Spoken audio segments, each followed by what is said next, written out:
अच्छा करो, क्वेश्चन का आंसर क्या बनेगा? ए बी के चेक करो। अब देखो ध्यान से पढ़ के देखो कैसे क्वेश्चन बनने वाले हैं। रेट ही है, तीनों में क्या दिया हुआ? रेट ही है। सेकंड ऐसा लिख दिया rate of food spoilage, rate of food spoilage भी हो सकता है। थर्ड भी रेट ही है। कितना मटेरियल डेंटल फिलिंग करते हुए कितना जल्दी सेटल होता है, जल्दी होता है या लेट होता है, वो भी क्या है? रेट है। तो तीनों में इंटरैक्ट लिख दिया रेट। तो फिर आपको पूरा पढ़ के फिर आंसर सोचना है, ए नहीं कर देना, कर दोगे ना। तो तीनों पढ़ के अब आंसर क्या बनेगा? डी। ठीक है, तो ऐसे सिंपल टॉपिक है, लेकिन थोड़ा सा इलैबोरेट करके लिखे हुए हैं कि ऐसे भी बन सकता है।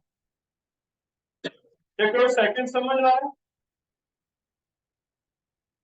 रेट क्या हुआ है NO2 का बनने का, NO2 का फॉर्मेशन पता है, NO2 का अपीयरेंस पता चल गया। रेट ऑफ रिएक्शन सिर्फ इतना बताओ इसे पढ़ के इस क्वेश्चन को, इसमें rate of reaction appearance of NO2 पता है, 1 बाय कितना करना होगा? थर्ड क्वेश्चन ट्राई करो।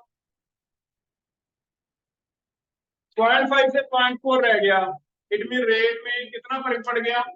0.1 अपॉन 10 आ गया ये रेट डिसअपीयरेंस आ गया HI का। ठीक है, डिसअपीयरेंस ऑफ HI आ गया। पता क्या करना है? Overall rate. तो फिर से वही है, डिसअपीयरेंस ऑफ HI आ गया, ओवरऑल रेट बचेगा 1/2 से आपका। ठीक है, तो यहाँ से फिर तो ये जो एक्सप्रेशन है टी लिखा है, मैंने डेल्टा नहीं लिखा, कोर्ट में पढ़ के माइनस भी लिखा होगा ना, फिर समझ आ रहा है। इसमें से आपको करके लेने हैं क्वेश्चन, कितने हो जाते हैं? चेक करो कितने क्वेश्चन है पहले टॉपिक के। 36 जितने भी आपसे हो सकते हैं करते जाए। ठीक है, तो इसमें क्वेश्चन करेंगे असाइनमेंट आपको, लेकिन कई बार आगे पीछे हो जाता है, जाके आपके पास काम है।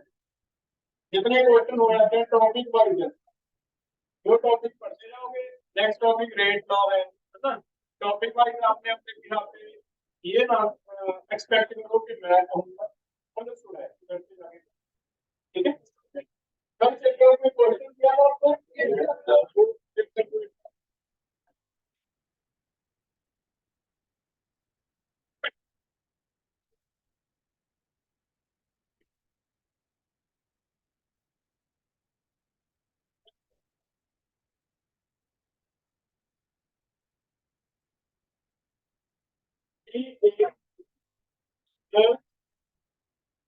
To B is 5C plus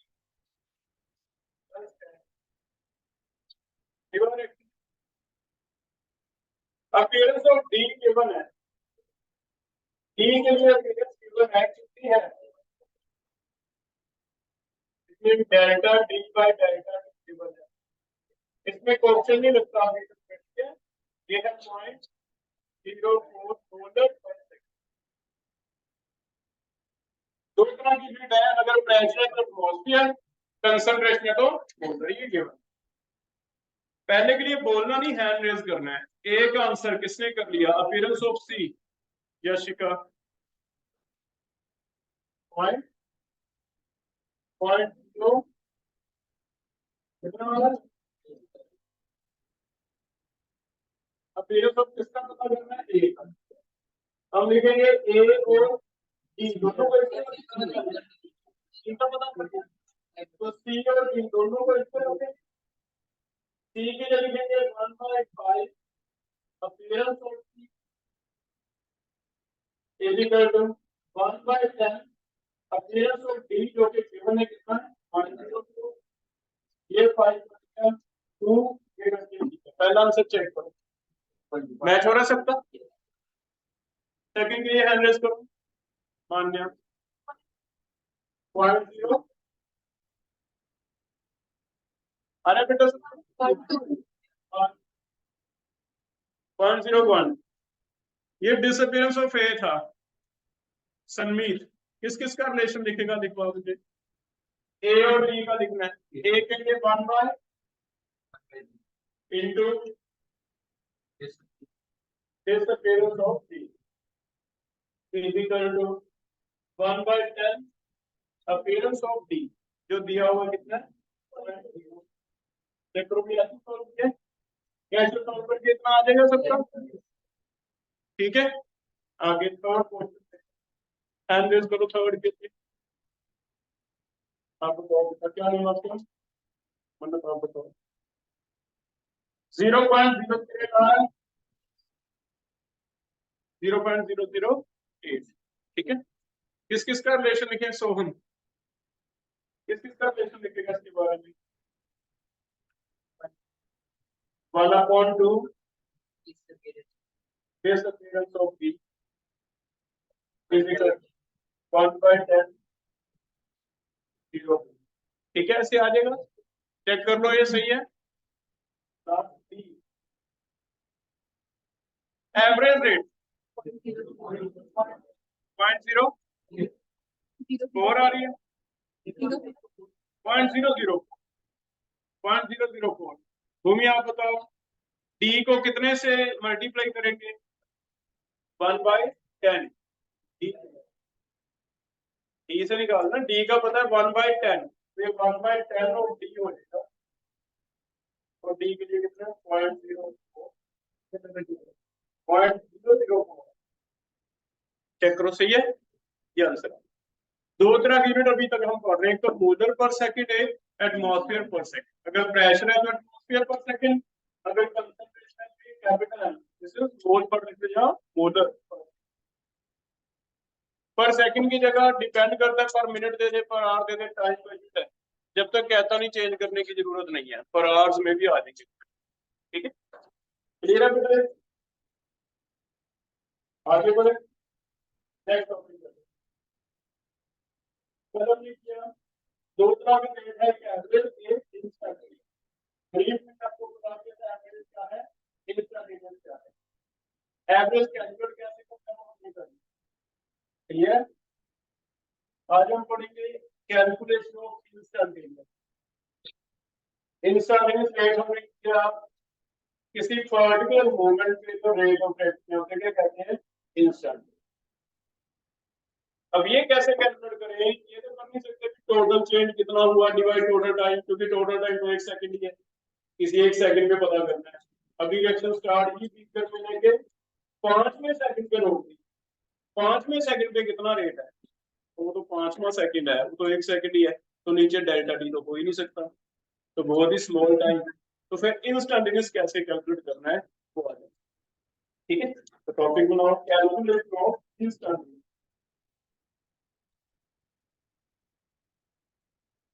calculation of instant.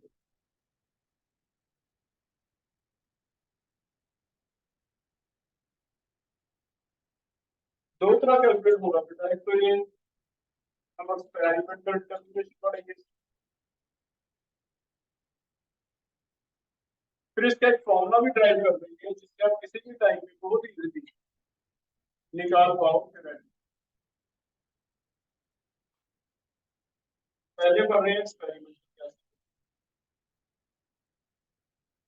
Experimental तो इसे ग्राफ से निकाला जाता है, फ्रॉम कंसंट्रेशन टाइम ग्राफ।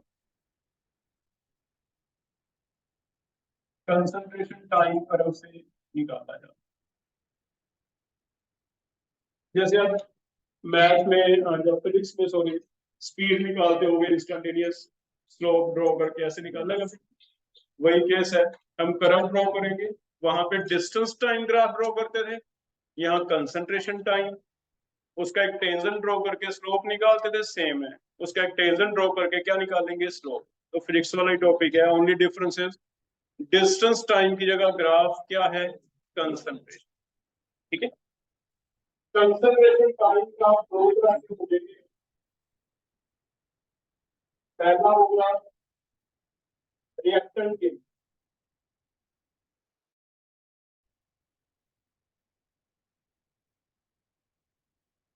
किसी बीकर में मिले रिएक्टेंट ले लिया कैल्शियम कार्बोनेट हीट करना स्टार्ट किया तो क्या क्या बनेगा?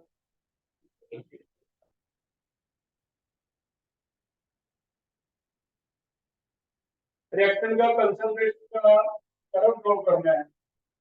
टाइम के साथ जैसे जैसे टाइम बढ़ेगा कंसंट्रेशन कम होती जाएगी। अगर कंसंट्रेशन कम होती जाएगी तो ग्राफ कुछ हाइपर बनेगा, कुछ ज्यादा।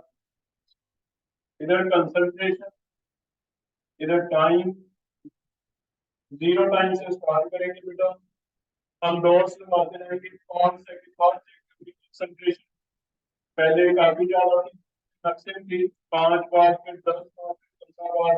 क्या लगता है किस तरह का फर्क आएगा? किस तरह का? फिर बोलो नहीं बेटा, किस तरह का फर्क आ जाएगा? इस क्रम में जिस टाइम पे आपको जिस सेकंड के लिए इंस्टेंटेनियस रेट पता करना है उस पर्टिकुलर पॉइंट पे हम क्या ड्रॉ करेंगे? टेंसर और उसका क्या लिखेंगे? ठीक है, मान लो ये 5 सेकंड है,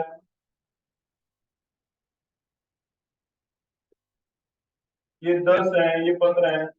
मुझे कहता है बीच में 7 सेकंड पे पता करके दो उससे कितना 7। तो 7 सेकंड अप्रोक्सीमेटली आपको पूरा ग्राफ बना के दिया जाए। 7 सेकंड के लिए कहाँ टच हो रहा है? 7 सेकंड के लिए अप्रोक्स यहाँ टच हो,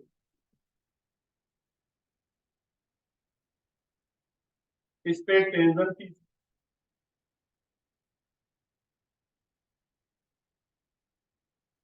इसका स्लोप ले लो। स्लोप क्या होगा? ये वाला हिस्सा हाइट, ये वाला हिस्सा क्या होगा? ठीक है, ये कंसंट्रेशन ले लेते हैं डेल्टा सी या डेल्टा आर, रिएक्टेंट है।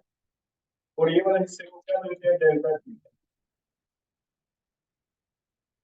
स्लोप यही हुआ डेल्टा, तुम्हारा रेट आ जाएगा कितना? डेल्टा। हम क्या मान के चल रहे हैं बेटा?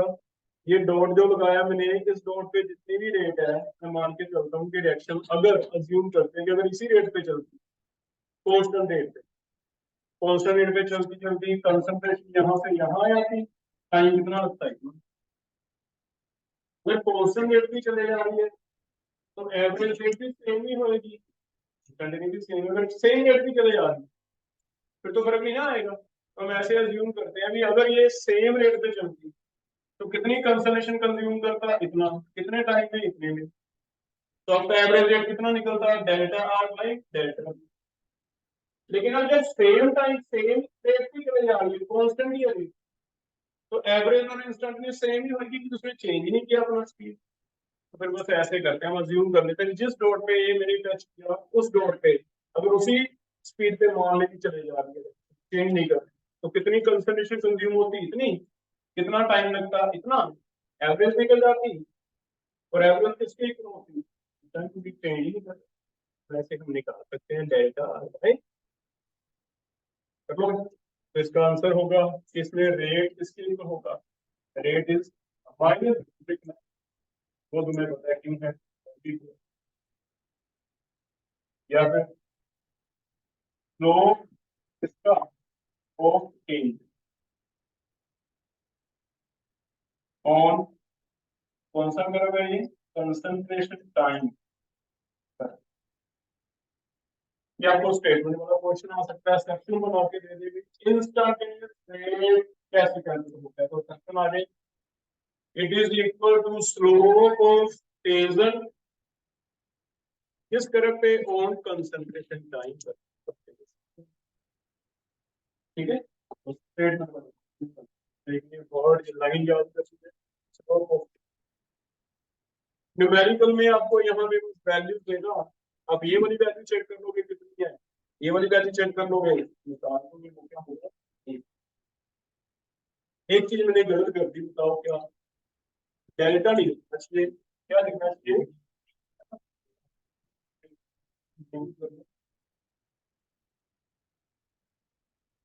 हमें इंस्टेंटेनियस निकालना है, तो क्या लिखना चाहिए? पहला डी आर वाई,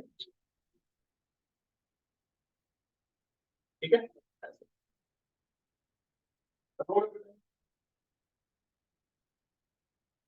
ऐसे प्रोडक्ट के लिए बताओ, या तुम ना अलग अलग बैठो, फिर एक ऐसे सेपरेट हो जाए, दो तीन बार में जस्ट समझ गए? अलग पर प्रोडक्ट्स के सेकंड कलर प्रोडक्ट्स के, कल ही मैंने तुम्हें बताया कि बहुत क्रूशियल है, +1 निकल गया, +2 नहीं निकाल सकते। प्रोडक्ट के लिए चेक,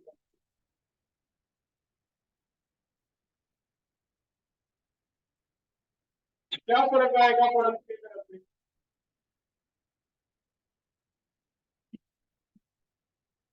बातें करनी है तो एटलीस्ट ये डिस्कस करो कि ये कैसे आ गया, है ना? इसमें से कोई डाउट है वो क्योंकि जब तक तुम कोचिंग नहीं करोगे तुम्हें पता नहीं चलेगा। कोई भी डाउट आ रहा है वो डिस्कस प्रोडक्ट्स के लिए।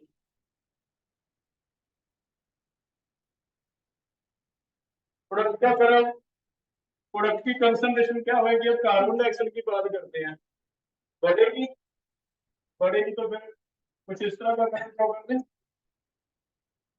ठीक है। जीरो से भी स्टार्ट हो सकता है, डिपेंड करता है ना। अगर ये बढ़ेगा, ये कंसंट्रेशन, ये टाइम है, इसके स्लोप से निकाल दो किसी पर्टिकुलर टाइम पे।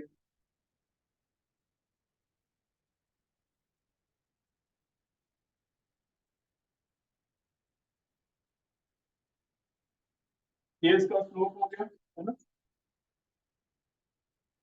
A B C. इसमें स्लोप कैसे निकलेगा? A B divide B C. तो इंस्टेंट स्टेट कैसे निकलेगी? Instant state is equal to, या तो आप लिख लोगे D P by D T, P stand for product. यहां से अगर निकाल तो क्या होगा? ए बी बाई, इसकी वैल्यूज अगर देता है तो यहाँ पे लिखी जाएंगी, तो निकाल दो, ये क्या हो जाएगा इसका?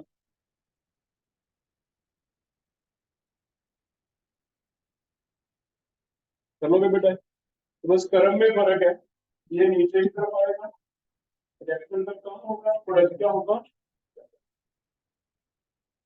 क्लियर है?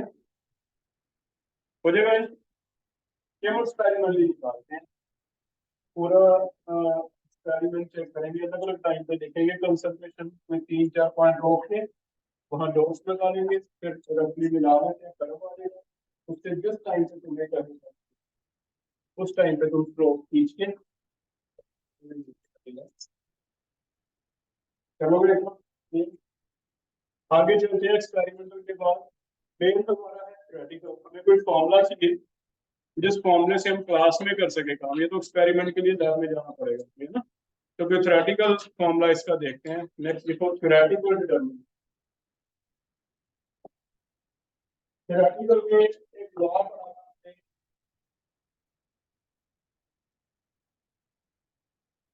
लॉ ऑफ मास है, लॉ कौन से चैप्टर में पढ़ा था? इक्विटी।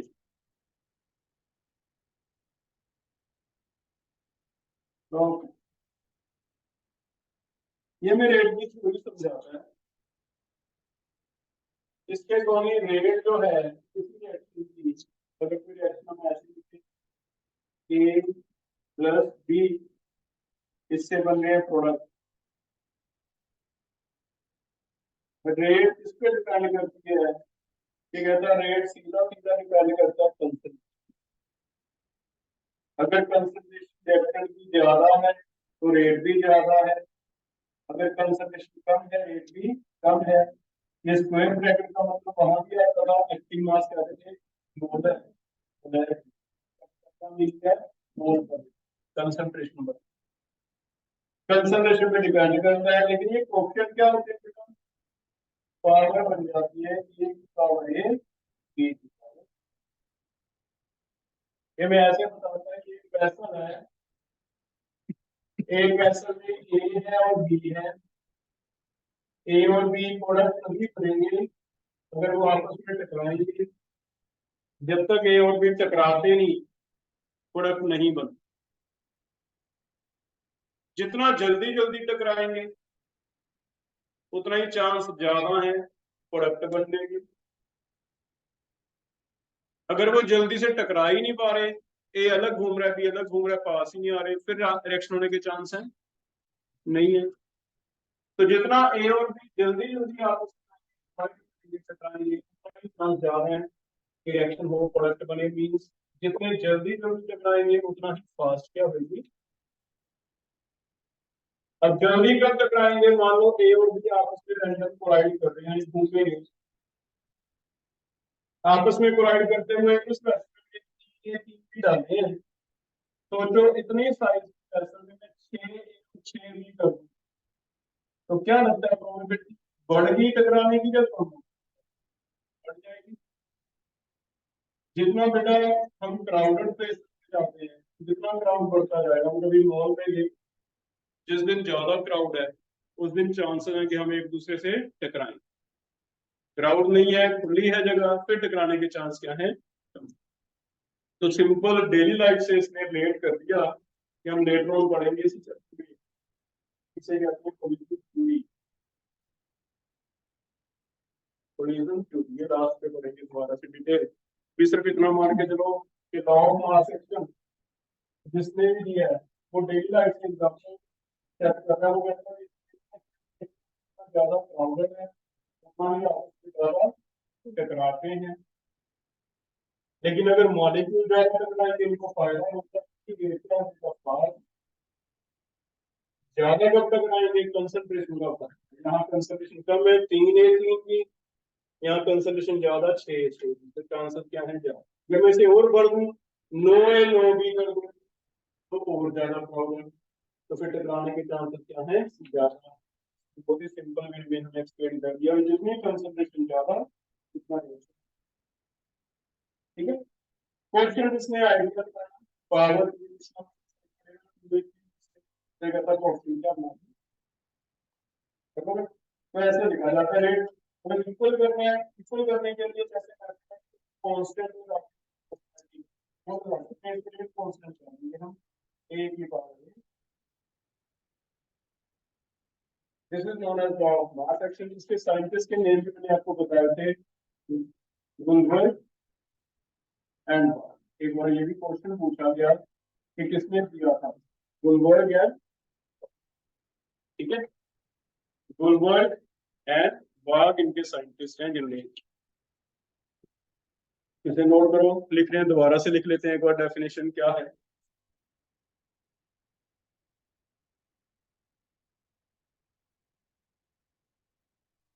अगर इतना लिख लिया बेटा मुझे बताना, डेफिनेशन बोलूं मैं, लिखो definition. According to this rate is according to this rate is directly multiplied with directly concentration of directly proportional to concentration of reactant या प्रोडक्ट क्या लिखूं, रिएक्टेंट प्रोडक्ट नहीं, ये ऐसे बस मल्टीपल यही बनेंगे, ध्यान से पढ़ना है ना।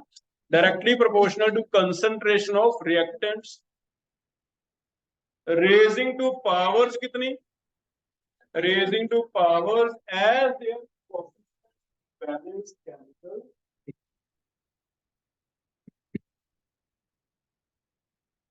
raising to power as their coefficients in balanced chemical equation। balanced chemical equation में पावर क्या बनानी है, उनके कोएफिशिएंट। फिर से सुन लो, according to this rate is directly proportional to concentration of reactant raising to power as their coefficients in balanced chemical। For example, ये कुछ equation में लिख रहा हूं इसके अंदर कितना लॉ ऑफ मास है, रेट लॉ रेट कैसे लिखा जाएगा?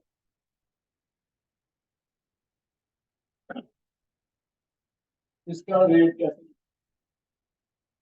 मैनेज करो, बताओ कौन बताओ रेट कैसे?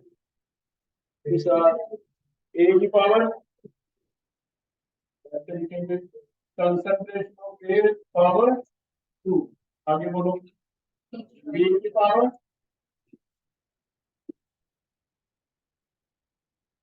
क्लियर हो गया? सेकंड, ये भी रेट कैसे होगा?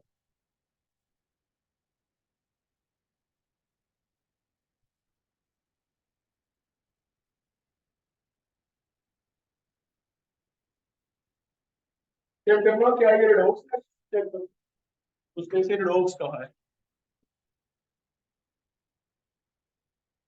और इसे बैलेंस करो, number of electron lost is equal to gained करके बैलेंस होगा, चेक करो।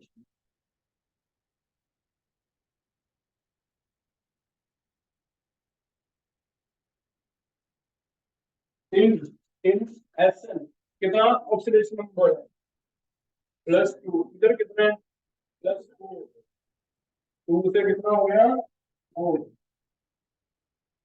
ऑक्सीडेशन बाय 2, रिडक्शन देखो कितना हो रहा है बाय 1 से, सॉरी का 1 तो माइनस करना, 3 से 2, रिडक्शन क्या है 1। कौन बताएगा फिर क्या क्रॉस मल्टीप्लाई कैसे करते हैं? Loss of 2 gain of 1 cross multiply, किसे याद है ये 2 किसका कोएफिशिएंट बनेगा, 1 किसका बनेगा, क्रॉस मल्टीप्लाई 1 किसके आगे आ जाएगा 2, इसे ही कंपेयर से बैलेंस कर लो, चेक करो अगर ये 1 है तो भी 1 होगा, अगर ये 2 है तो 2 होगा, चेक करना पूरा हो रहा है नहीं। क्लोरीन चेक करो, इधर हो गए 2 और 6 8,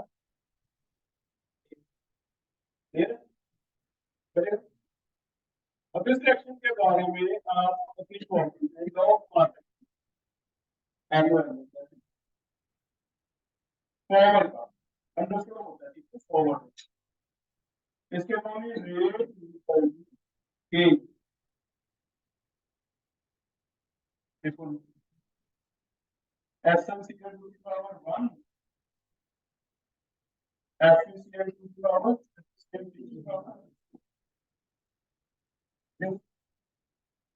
वे रेट आ गया। इसमें अब जिस सेकंड में वो कहेगा आप उसे कहोगे भी मुझे कंसंट्रेशन बता दो तुम्हारी, यहाँ चलो वैसे इंसर्ट रेट सीधा फॉर्मूला ड्राइव करके दे दिया हमने, इससे हमारी कंसंट्रेशन बढ़ के सीधा ही आता जाएगा। क्लियर है, बात समझ आ गई, इतनी कोई डाउट? ये कौन सा लॉ पढ़ा हमने, लेकिन इसमें मुझे कमी नजर आ रही है। आप क्या कह रहे हो, कोएफिशिएंट की पावर बना रही है ना, लेकिन बेटा कोएफिशिएंट कौन सा भी फिक्स होते हैं, ये तो आप में है, आप इसे 1 2 लगा के बैलेंस कर लो, जब पूरी इक्वेशन को डबल कर दो, ये 2 ये 4 ऐसे, क्या वो गलत है? मान लो एक इक्वेशन है, इसमें हमें थोड़ी सी कमी नजर आई, क्या कमी नजर आई, एक इक्वेशन है नाइट्रोजन प्लस 3 हाइड्रोजन की अमोनिया, एक बच्चे ने ऐसे बैलेंस कर दिया अपनी कॉपी पे, लेकिन दूसरे स्टूडेंट ने ऐसे बैलेंस कर दिया, तो क्या मैं ऐसे कर, ये तो दोनों ही सही है, दोनों सही है, दोनों सही है, फिर तो लॉ ऑफ मास एक्शन से इसका रेट तो आया के N2 की पावर 1, N2 की पावर कितनी 3, लेकिन इसका रेट कैसे आया के N2 की पावर कितनी हाफ S2 की पावर। अब मेरे तो मेरे एक्शन को करनी पड़ेगी ना, मैंने तो नाइट्रोजन लेकर कर में डाला, हाइड्रोजन को बीकर में डाला, रिएक्शन चले जाएंगे, एक बीकर मैंने पकड़ा, एक बीकर किसी और ने पकड़ा, हम दोनों को सेम रिएक्शन दे दिया, हमने डाल दी, जो रेट मेरा है वो लिखते हुए हमने ऐसे लिख दिया, क्या मेरे लिखने से बीकर की कम कर मतलब मुझे ऐसा तो फिर ये होगा कि मैं यहाँ 2 कर दूंगा तो 5 तो दे, मैं यहाँ 3, ऐसा तो कुछ नहीं होगा। ऐसे जो मुझे आपको इट मीन हमें ये इसमें इम्प्रोवाइज करना पड़ेगा, हमने इसको ये कहा भी ये थोड़ा सा करेक्ट कर। क्वेश्चन वाली बात हमें थोड़ी सही नहीं लग रही, क्वेश्चन तो क्या पता आप लिख दो, क्या पता हम लिख दो, सारे ही बैलेंस। तो फिर एक लास्ट इम्प्रूवमेंट करेंगे इसमें। इसे लॉ ऑफ मास एक्शन को थोड़ा सा इम्प्रोवाइज कर दिया, इसे रेट लॉ बनाया। रेट लॉ में सारा सेम है कि rate directly proportional to concentration of reactants, लेकिन raising to power determined experiment, कुछ एक्सपेरिमेंट करके देंगे जिससे हम पावर निकालें, वो पावर सही मानी जाएगी, नहीं तो क्वेश्चन तो क्या होगा। बात समझ रहे हैं? तो इसका हो थोड़ा सा इम्प्रूवमेंट हमने किया है, क्योंकि यहाँ में रेट के बारे में ही पढ़ना है। और वो इम्प्रूवमेंट का नाम किया रेट लॉ। इसे टाइम के साथ थोड़ा सा चेंज करके क्या बनाया गया, रेट। रेट लॉ में बस एक ही चेंज करनी है, पावर फ्री नहीं छोड़ी, हमें का पावर भी निकाल लो कैसे, ठीक है। नेक्स्ट टॉपिक लो rate law. Rate law, rate law में एक चीज प्रूव कर दी हमने। अब आपको ये पढ़ा जो पढ़ाया वो गलत था, ऐसा नहीं है, इसलिए हमें बहुत सारी चीज बताई है ना नॉलेज, तो इसीलिए सारी हमने टाइम के साथ इम्प्रूवमेंट कर दी, तो वो है। तो rate law is according to this rate again is directly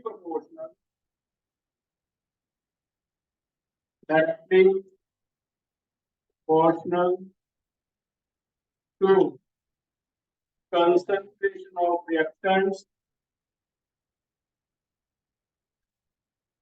raising to powers कितनी, raising to powers as determined,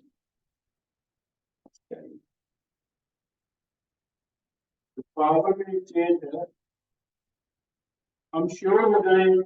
ऐसा ना हो कि तुम लिखते कैसे हो, बैलेंस कैसे करते हो, उस पर ना डिपेंड करे।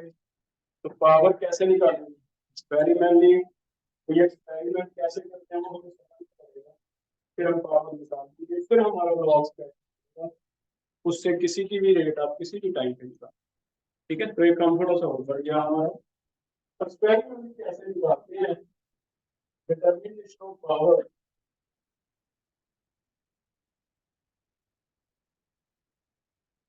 इसके लिए एक्सपेरिमेंट किया जा रहा है जिससे कि पावर, जिससे फिर हमें कंफ्यूजन नहीं हुई।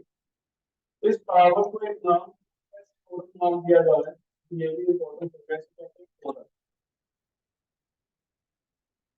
और इसका मतलब ये है कि अगर रेट आप ऐसे लिखते हो कि नाइट्रोजन की पावर 1, हाइड्रोजन की पावर 3, पावर की जगह इसे ऐसे बोला जाता है, आपको क्वेश्चन में ऐसे पूछेगा ऑर्डर ऑफ नाइट्रोजन, तो करोगे पावर ऑर्डर ऑफ नाइट्रोजन है, तो ये बॉन्ड ऑर्डर ऑफ नाइट्रोजन को मैं अपना एक वर्ड यूज किया, लेंगे ऑर्डर ऑफ नाइट्रोजन कितना है, ऑर्डर विद रिस्पेक्ट हाइड्रोजन कितना है, हाइड्रोजन का ऐसे कुछ। और अगर कहीं ओवरऑल ऑर्डर लिखना है, ओवरऑल इसका मतलब सम होता है टोटल ओवरऑल ऑफ एक्स, ऐसे क्वेश्चन आएंगे। ए का कितना है, बी का कितना है, और ओवरऑल, ठीक है। वो आपको जैसे कि एक्सप्रेशन लिखा होगा उसमें सिर्फ क्या ध्यान देना है, पावर।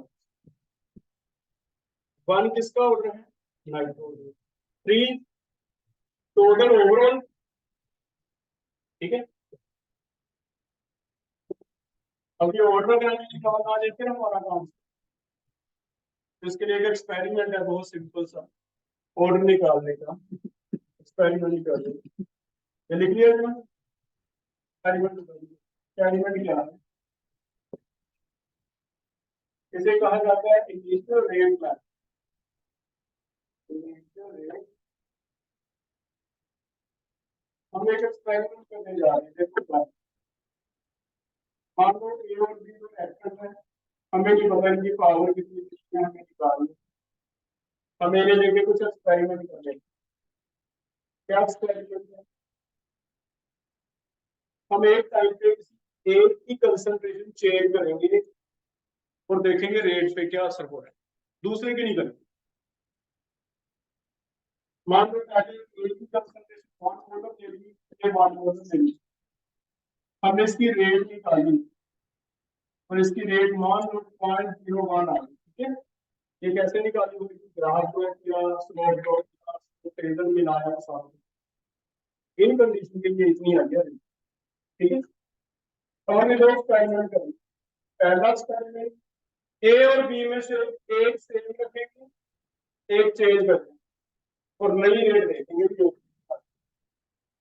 जैसे मान लो एक एक्सपेरिमेंट मैंने पहला उठाया, मैंने क्या किया, ए की कंसंट्रेशन 2 मोलर ले ली, बी कितनी रखी, एक नया बीकर उठाया, नए बीकर में ए कितना डाल दिया 2 मोलर, बी कितना डाल दिया 1, रिएक्शन चलने लग गई, रिएक्शन चलने लगी, ग्राफ को स्लोप निकालना, स्लोप निकाल के मुझे रेट, इसकी रेट जो मैंने देखी ये मान लो इसकी आ गई 0.0, मैथमेटिकली इससे मुझे पावर पता चलती है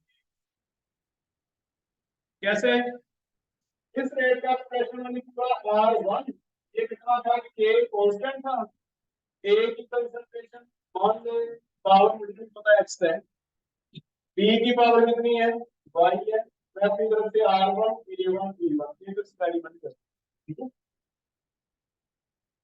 ये सेम इक्वेशन दूसरे बार कौन लिखवाएगा मुझे, कैसे लिखूं मैं, R2 के लिए, R2 कांस्टेंट तो चेंज नहीं होता, A क्या है, A2 पावर भी चेंज नहीं होती, B क्या है, B2 पावर चेंज,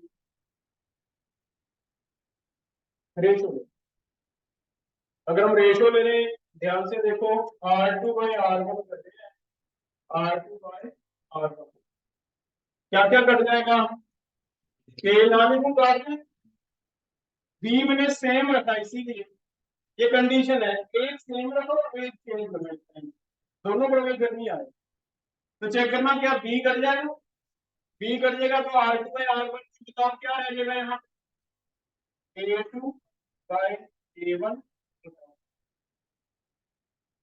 ऐसे इसे कहते हैं लीनियर रेट। तो हम ऐसे एक्सपेरिमेंट करेंगे, एक बार ए चेंज करके रेट देख लेंगे, इससे ए का और निकल जाएगा, दूसरी बार ए सेम रखेंगे, बी चेंज करके, जैसे इसमें जरा वैल्यूज करो ये वाली और चेक करके दो मुझे और कितना आ रहा है, R2 by R1 A2 by A1 values करो, x आ जाएगा आपका, R2 ये वाला बेटा कितना है 0.02, ये 0.01 भर दूं वैल्यूज 0.02 0.01 इक्वल टू A2 कितना था 2, नीचे 1, कोई पावर x है, क्या x मान आ रहा है, इस मेथड को क्या नाम दिया जाता है,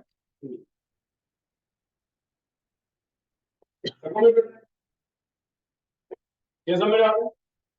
अब बी के लिए फिर सेकंड एक्सपेरिमेंट करें, सेकंड में लिख के दे रहा हूँ आप देखो, सेकंड एक्सपेरिमेंट में B2 की कंसंट्रेशन हमने ली है 2 मोलर, A2 की सेम ही रहती है 1 मोलर, लेकिन रेट जो मैंने स्लोप से निकाला एक्सपेरिमेंट किया, इस पे टाइम लगेगा, हमारा एक्सपेरिमेंट करके जो निकालने वाला वो निकाल के दे रहा है, इसकी रेट कितनी दे रहा है हमें 0.08, फिर करना क्या, कोई पावर आ बी की पावर निकालते हैं, तो यहाँ मैं लिखूंगा R2 बाय R1, क्या कोई बाकी, देखो वैसे तो ऐसे लिखना चाहिए, वैसे आपको ऐसे लिखना चाहिए, R2 के A2 की पावर x B2 की पावर y के A1 की पावर x B1 की पावर y, ऐसे लिखना चाहिए, लेकिन इसमें से एक काट दो, k का लिखा तो और क्या कर देंगे इस केस में, a चाहे 1 भर के काम देना जैसे आपको ठीक लगे, जब मतलब क्वेश्चन करोगे बोर्ड लेवल में अगर आता है तो आप ऐसे करोगे करके पूरा ये काम। अब वैल्यू मल्टीपल में जैसे सीधा ही कर लेना B2/B1 R2 तो डिपेंड करो वैल्यू, R2 कितना है 0.08, R1 तो दिया नहीं, दिया था कहीं पहले वाली एक्टिविटी कितना था 0.0 दिया था ना। B2 कितना है 2, B1 कितना था 1,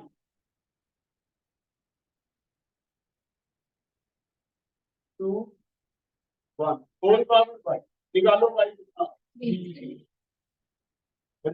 2 की पावर 3 क्लियर। इट मींस एक रिएक्शन का इंस्टेंटली स्टेट निकालने का और 2 एक्सप्रेशन निकालना है। उसके लिए एक्चुअली जो आपको ग्राफ की मदद से चाहिए पड़ेगी, उसके ग्राफ प्रैक्टिकली सोचे तो ये कहाँ से आएंगे रेट लिख दिया है ना, ये ग्राफ की मदद से आएंगे पहले। लेकिन हाँ एक बार कोई एक बंदा मेहनत करेगा लैब में जाके पूरा दिन और फिर एक्सप्रेशन निकाल के दे देगा कि इसका रेट एक्सप्रेशन ये आता है R rate is equal to A निकाल के 1 बी, ये आपको निकाल के दे देगा, ग्राफ भी बना लेते हैं, इसको बना करना पड़ा। हाँ ये जब मुझे निकाल के दे दिया, अब मेरे लिए काम नहीं किया, मैं सबको बता दूंगा भी इस पर्टिकुलर इक्वेशन का ये रेट है, इसका इंस्टेंटेनियस रेट किसी ने अपने टीचर में करना है, मैं उसे कहूंगा कि तू बस इतना देख ले उससे तुम्हारा क्या नहीं पता है ना। तो इसका फायदा ये होगा कि हमें उसमें सीधा एक एक्सप्रेशन बता देना है, लैब में एक्सपेरिमेंट करने वाले करेंगे, ग्राफ भी ड्रॉ करेंगे, स्लोप भी ड्रॉ करेंगे, सारा कुछ करेंगे, हमें एक पर्टिकुलर एक्शन ऐसे मिलेगी एक्सप्रेशन। हमें सिर्फ इतना करना है कि इंस्टेंट रेट निकालनी है, कंसंट्रेशन पता करनी है, बस ए की कितनी है 0.1 मोलर, बी की कितनी है 0.2 मोलर भरो, के भी वो बता देगा एक एक्सपेरिमेंट से आया था कि आंसर आप क्या, के तो आ ही आएगा ना, कोई हैंड रेज करके मुझे बताओ भी सर के तो बताया नहीं, के कैसे आएगा।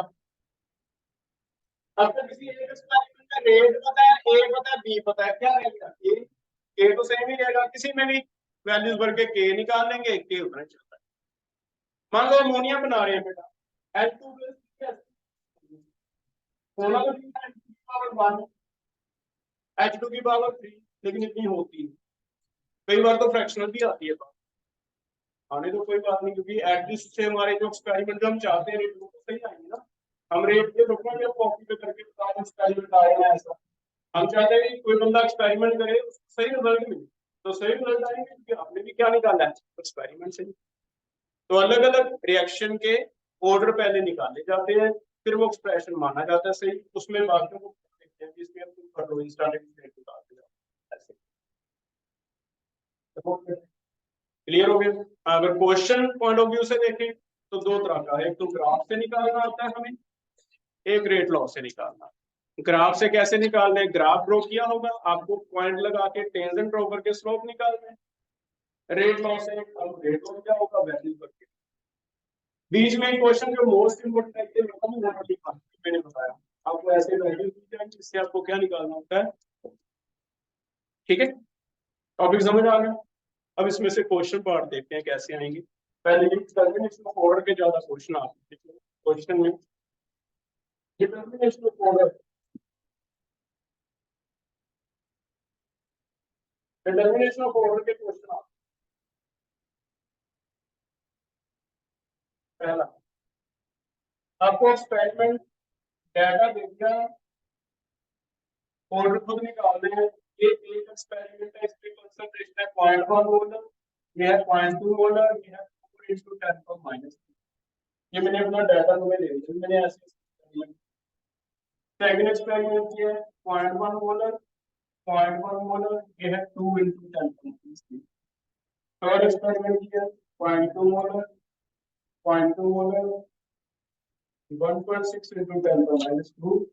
आपको मुझे रेट एक्सप्रेशन बताना है, रेट है के पावर एक्स और वाई, फाइंड आउट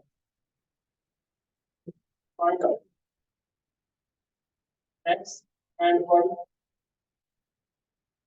के rate when concentration of A and B is 2 molar, rate बता दो। तो आपको वो एक्सपेरिमेंट की रेशो लेके इसमें कर जाए, पहले कोई दो चीज में ए सेम हो, ए कर जाए, फिर चूज करो इसमें बीच में ऐसे दो रेशो क्या आपका एक्स टू वाई।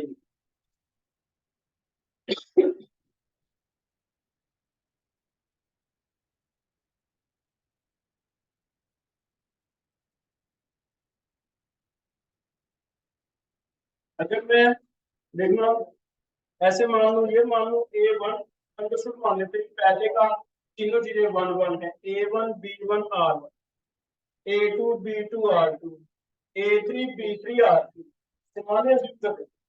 तो बताओ पहले मैं R2/R1 करता हूँ, R2/R1 या R1/R2 करता हूँ, R1/R2, R1/R2 से आपका क्या कट जाएगा, A कट जाएगा।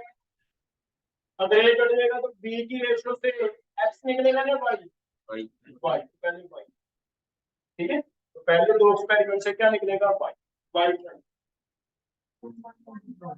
बिल्कुल ठीक है, अगर 1 आ गया तो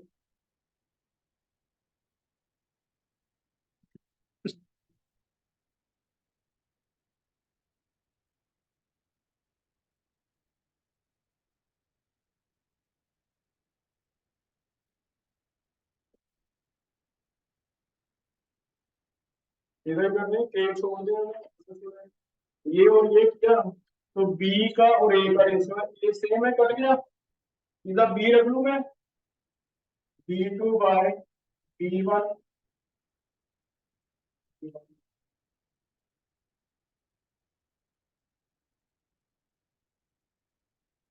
B1/B2 A1 is equal to, वैसे आ जाएगा। और वो वैल्यूज कितना आ रहा है, B1 कितना है, B1 ये रहा 0.2, ये कितना है पॉइंट, अरे 1 आ रहा है, ये कट गया बेटा, लेफ्ट हैंड साइड तो 2 आ रहा है, ठीक है, राइट हैंड साइड 0.2 है, 0.1 कितना आ रहा है, 2 आ रहा है। तो 2 की पावर कितनी करेंगे, 2 आ जाए 1, तो पहला y पता चल गया, ये अब फिर से कोई y तो निकल गया, अब हमें क्या निकालना है, x। तो कोई ऐसे दो एक्सपेरिमेंट दो जिसमें क्या सेम हो, b सेम हो, a डिफरेंट, कौन कौन से, b से फर्स्ट एंड थर्ड, फर्स्ट और थर्ड की रेशो लो, b कर देंगे, a डिफरेंट है, r डिफरेंट है, आंसर लिखो।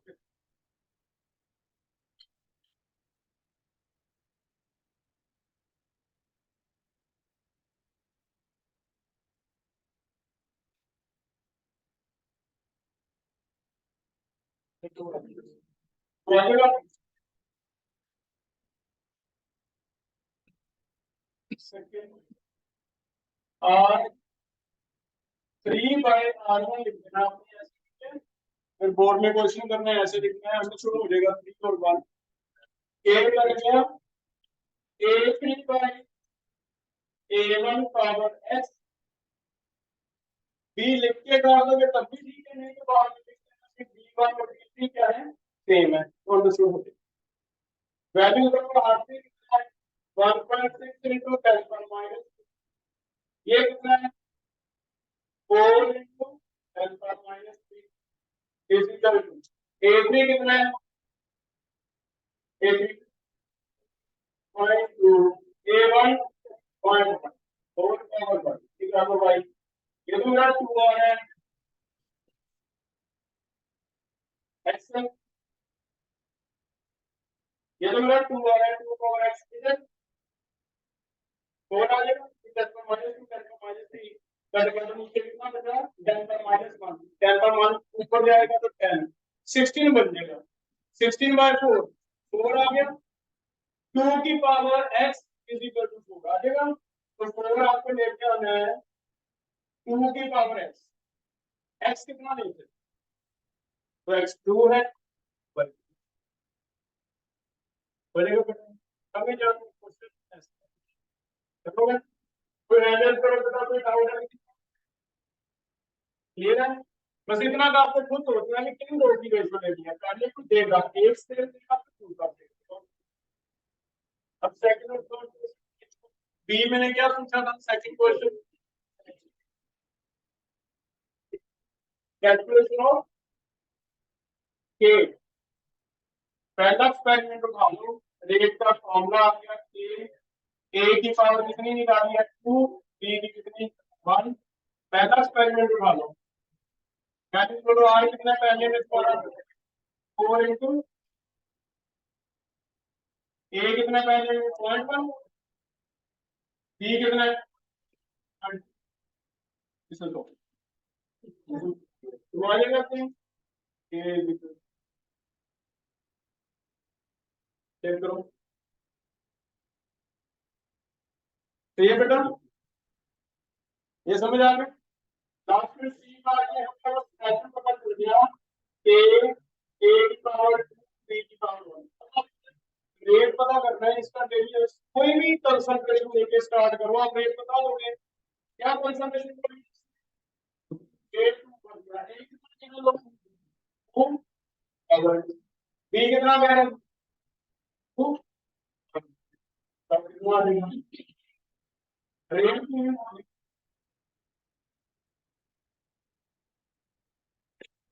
हो जाएगा। तो ये एग्जैक्ट पूरा टॉपिक जो है पहले हम एक्सपेरिमेंट करते हैं और निकाल देते हैं ए निकाल देते हैं, फिर हमारे पास एक्सप्रेशन आ गया, किसी भी टाइम पे हम इंस्टेंटेनियस हो जाएगा बेटा।